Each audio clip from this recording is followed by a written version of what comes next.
Anthony Albanese has insisted that China is a friend, telling Premier Lee that China is a friend.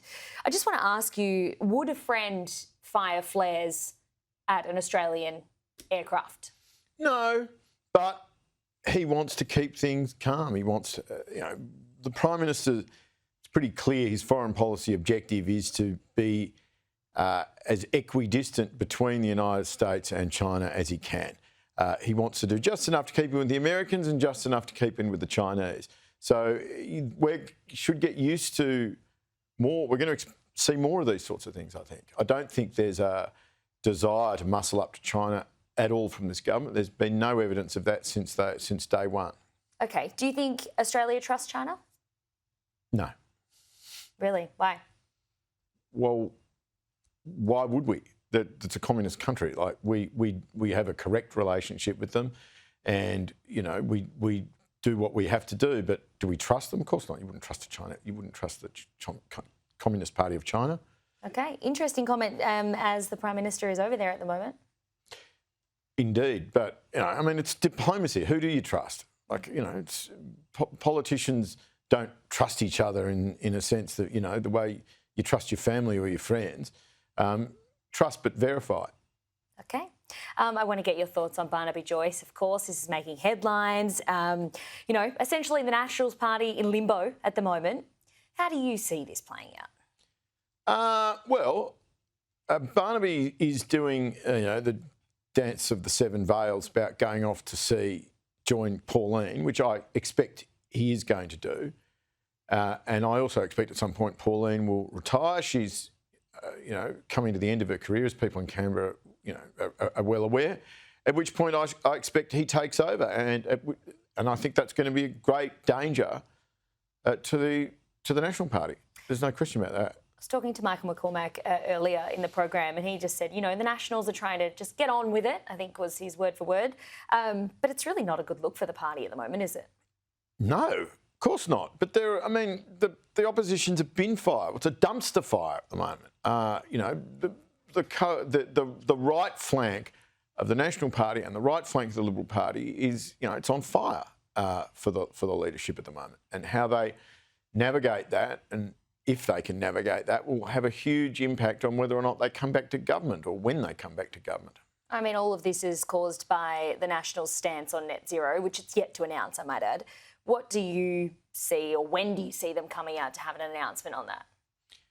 Well, I would have thought initially that they would kick that well into next year, but the pressure seems to be building. It's been reported that by various people that there's an opinion forming that they need to reach a conclusion about this before Christmas.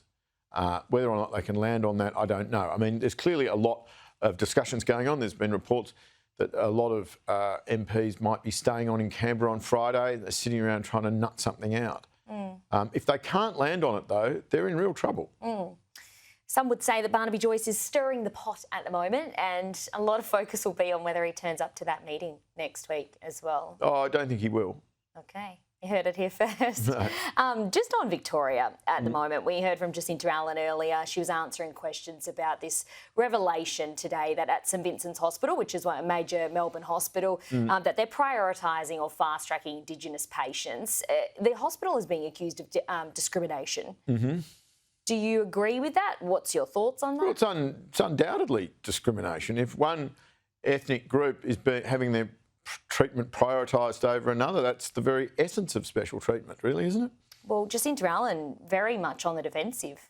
Well, it's embarrassing for her. People don't mind people getting a leg up, groups getting a leg up, but they, I suspect, have very different views about it when they perceive it as coming at the expense of something that they want. And what more could people want than to be seen in a hospital in the order in which you arrive? My concern with Jacinta Allen, and I've been at a number of her press conferences, is this defensiveness and unwillingness to admit or concede any wrongdoing on a number of fronts. We can talk about crime, in particular this St Vincent story today. And just on crime, we saw a horrifying vision of a family's home being invaded for the 5th time. When will the Premier admit that there's a problem here and take some accountability for what is happening in Victoria? Well, she does take, to be fair to her, she does take some, she does acknowledge some errors. She says, you know, we got it wrong when they wound back the bail laws. Now, they haven't reversed that completely. Her problem, I think, is that she's not really in charge of her government. Ministers say, well, she'd like to do more on this, but she just can't get it through her cabinet. So in those circumstances, she has no choice but to be defensive, doesn't she? Then you've got this news today that this Youth Justice Centre in Malmesbury is reopening 2 years after closing. It was made redundant, it was troubled, it had a lot of issues there.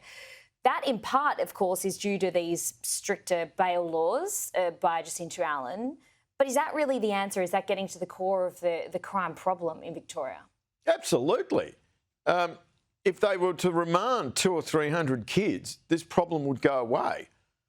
The lack of remand is what's causing the problem, and the government knows that. This is the strange thing about this, is that they had this problem back in 2015, and they lent on the magistrates, or made it clear what they wanted, and these kids were remanded. We've got a cohort of out-of-control kids, and the sooner they're given a holiday at Malmesbury or Parkville while they, cool their heels there waiting for trial, the better. Yeah, it's a real problem. James Campbell, thank you as always. Thank you. Thank you.